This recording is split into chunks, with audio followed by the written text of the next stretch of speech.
Getting ready to put it on. We've got two types of trim at the bottom here, silk trim for it to sit on and drip off, and then we've got a J trim on the sides to hide it in.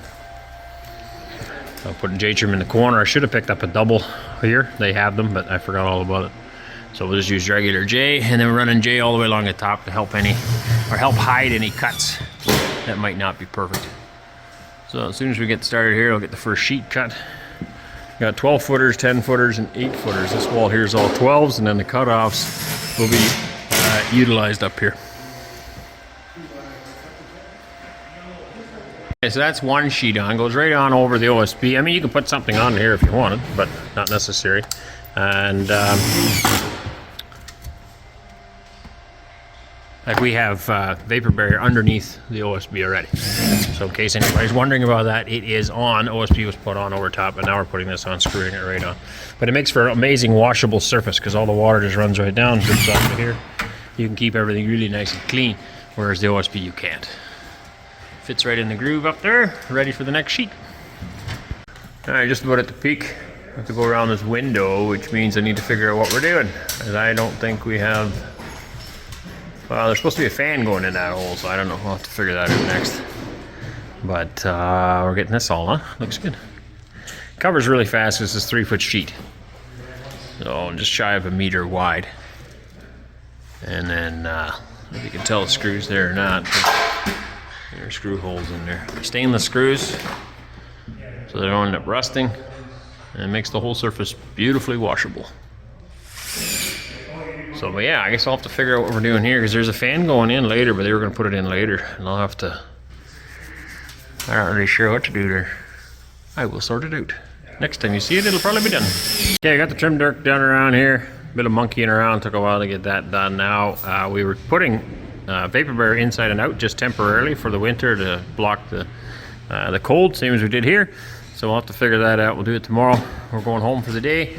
Not very much done, but we had to pick all the material up this morning, so that took us quite a while. Tomorrow we will get a lot more of this on. All the way, I would think well, between tomorrow and the next day, I'm hoping to have all of it on, basically. So, little pieces across here, and then the whole front and back wall will be bigger. This thing's running as well, so I'm hoping to do a video for you guys on that. Stay tuned. And you can see they've got a lot of the panels here in, but I'll do one in the daylight when it's a little nicer out. You can see more how this works. There's lots of parts here. Old colleague of mine was here today working on this. Company I used to work for installing milking equipment. I haven't seen him for I think Wes was born. Yeah, you were probably born already. Maybe Wes was like 6 months old or something last time I seen that guy. So we're talking 15 years since I've seen that guy. Back when I was flat broke working over there, we moved out to southern Alberta with nothing. We just had debt and no money. Yeah, a different time of our life. We've come a long way. Very thankful for God's blessings. So anyway, it was interesting to see him here today. Good morning, everybody. Arend here, Countryside Acres. We are back at my brother's here again, and I have been asked to show this rotary parlor again. It's a lot farther now. It's not operational yet, but it's getting closer. So this is the addition that we've been working on. It is about 76 feet wide, 80 feet long. And it just houses a parlor. This is for milking. Currently they milk in the old barn here. I do hope to show you that sometime yet. It's a much older system, and it's too small for the amount of goats they're milking now. Milking around 1,000 goats, planning on growing some more. So this is all new, and then they're gonna, well, we're gonna clean this up, I guess, but they're gonna do some rentals in there later. Got a milk line and a vacuum line coming through. It all goes to the center. There's a center pivot in there. I don't know if you can. That's a pretty fancy piece because everything turns, but that doesn't. So that's a very fancy piece where air and milk and electric goes through. I don't know if you can see it in there or not really. Hangs from the bridge, what we call it, goes from one side to the other. You can see this thing is round. So the pad was existing, and rather than going through the expense of removing the pad and pouring a new one, they just left it because it doesn't really matter. The way this works, one guy is going to be standing here putting on milkers. Goats will be coming in, and this thing will be turning around in circles. So this guy just puts milkers on. Then on the other side, there's a guy that's going to be taking milkers off. And so it's not like somebody has to stand everywhere. This is actually a really good height, so it works out perfect. Over there, it's too high, but that's okay. Nobody needs to stand there. And over there, when they're coming off, again, it's a nice height. So not an issue. This is all control board stuff. Needs to be mounted yet, but everything can be controlled from here, start, stop. You can turn the carousel, turn it around in circles. It will go automatically by itself, but if you need to stop it, you can. There's also safety switches. Somebody asked about that. So if a goat doesn't leave, the goat will actually hit this plank, which will shut the carousel off so the goat does not get hurt. But the idea is that they come off there, and then they will go down this ramp, and it's a very steep ramp, no problem for goats, but designed so that they can't climb back up. They'll leave and not come up, because they will want to come up for feed. They're going to get fed here. They'll go down and not come up. Here they go in. This is a softer, easier ramp. They can climb up, and then they can go into the parlor. They will be fed in here. There's a feed bin here. They have to finish hooking up the augers yet, but there's a feed trough in front of each goat here. So the goat will go in, and when he sticks his head in here to get the feed in the trough on the other side of this, his neck will push this down, and now he's locked in. And automatically over there, this piece pops up. On the bottom of that rod, there's a wheel, and it bumps on a little plate when it comes back around, and we'll open it up, and then the goat will be able to leave right beside this gray piece and go out. Other than that, this here is a vacuum line, okay, and we also have a fresh air line. This is a wash line hooked up to these jetters. So when you're done milking, goats only have 2 teats, not 4, 2, and you take them, stick them in here, and then wash water can come through and clean everything when you're all done milking. This is the milk line, 3-inch milk line. That's where the other end of the hose goes for the milk. That milk flows around. It all has to be sloped properly because the gravity flows into this tank. And this is your receiver jar. Then there's a float in there, electronically controlled with probes. And once it reaches a certain height, the milk pump turns on and pumps this milk up and out. So now that needs to go to the center. Okay, it runs to the center of that bridge again, and then pumps out all the way out to his milk house, which is over there into the milk tank and through the filter. This is a drain for when you're all done. It would be a vacuum operated drain, so that when you're done washing and everything like that, it'll all drain. It'll go into the pit. He needs to finish this pit off yet. As you can see, there's still things that aren't done. Hey, this isn't hooked up, and there's lots more work to do. Each hole will have 1 goat in it, so 72 goats will fit on this stall, and it will continuously spin, unless of course there's a problem, but it'll continuously spin around in circles, which will speed up their milking dramatically, like way faster. Long term, so originally this had auto takeoff system in it, but a lot of the new ones have auto takeoff stuff down here. And so long term, he would like to get rid of this and make it smaller. And if he does that on every stall, he'll have a lot of extra space. Then he can go from currently 72 goats on here. He thinks he can fit probably 100, or maybe a little bit more on here instead, which then would again speed up milking. But for now, they're going to run it as a 72. I don't know what else to tell you. It all sits on these wheels.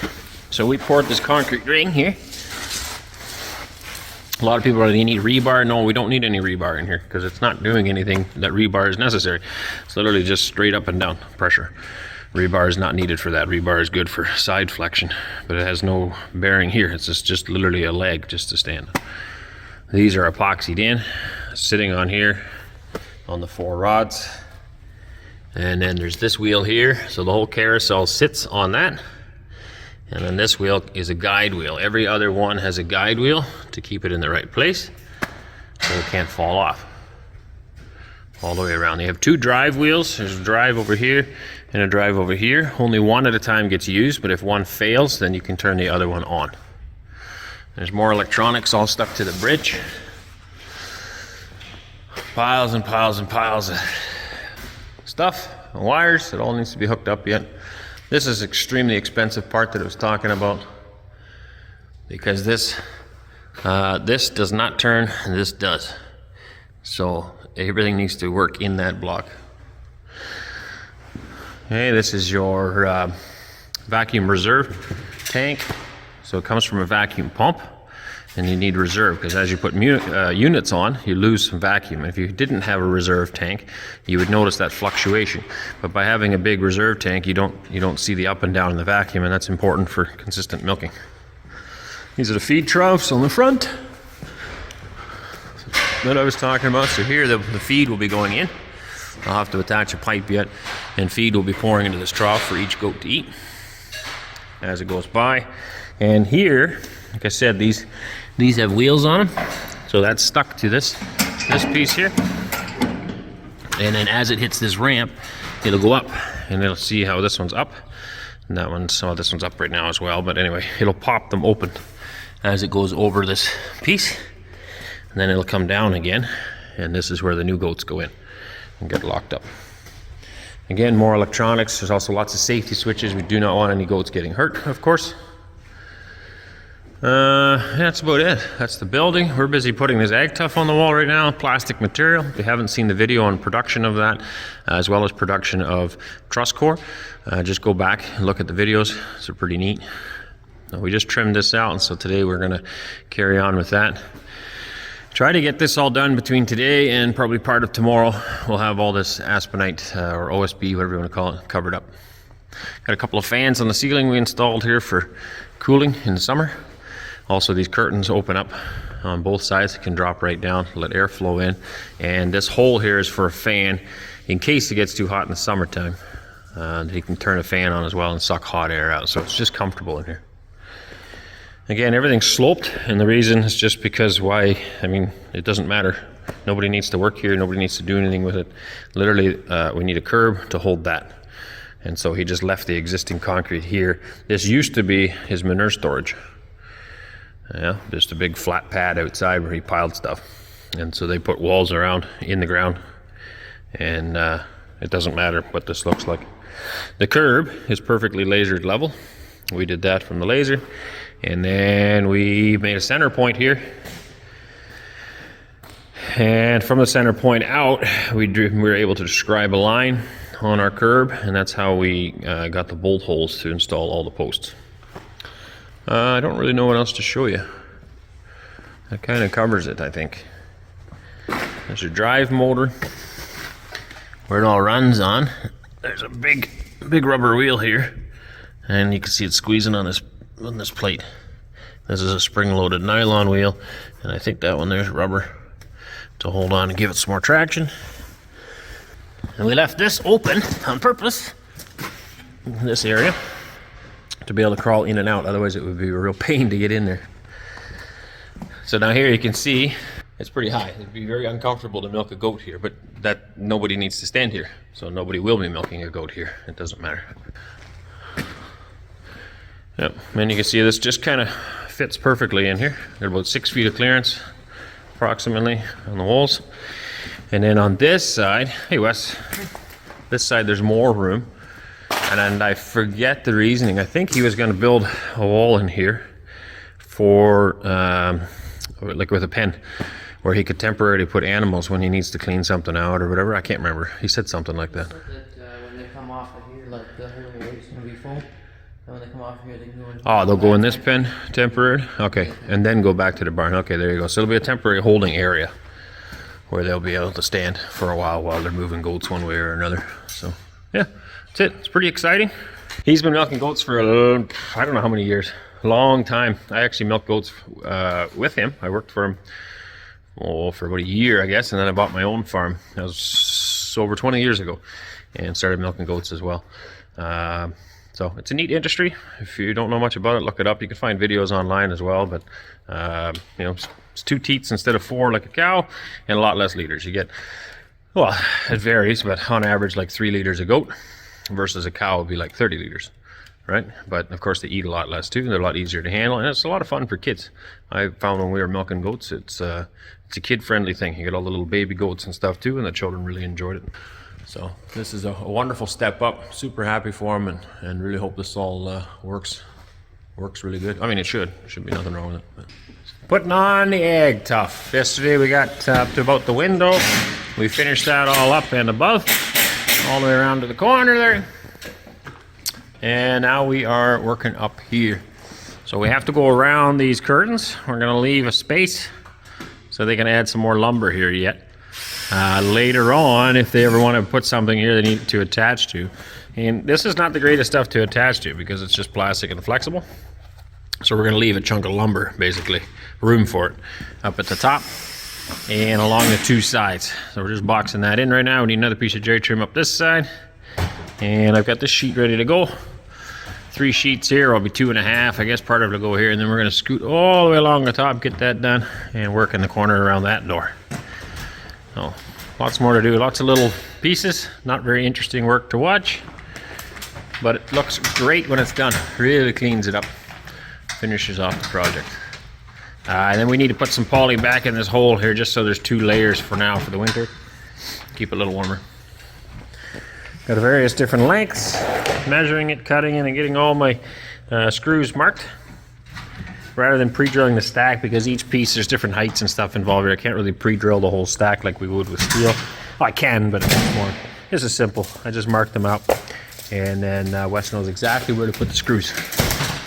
So that OSB has to come off, so that we can chalk a line and get ready for the next phase. Good morning again. Yesterday was a shorter day, at least for me, because I had some running around to do in town, but that's still all done there. That's all done west up to here, and a little bit of trimming done here, and we're working over here now. So we're gonna make our way across, and well, actually, I'll leave this for 2 seconds. I got to insulate around this door, and I don't have the insulation right now, but we're gonna start over in this corner, and we're gonna work our way across here before they start milking this afternoon. And then we can always work on this later when we're not in the way, because the goats need to be able to come through here. Anyway, we'll get as far as we can. We're strapping this wall out right now, so we'll clean it right up and bring the material down to here. We're gonna leave this, but we're gonna draw a straight line. I got my laser set up here. If you can tell there or not, but there's a green line across so that we make a perfectly nice height, and then down below they'll address that later. I mean, these holes need to stay here so they can get their tractor in and out. 3 holes. So anyway, they'll figure whatever they want later, but we're gonna just clean up the top.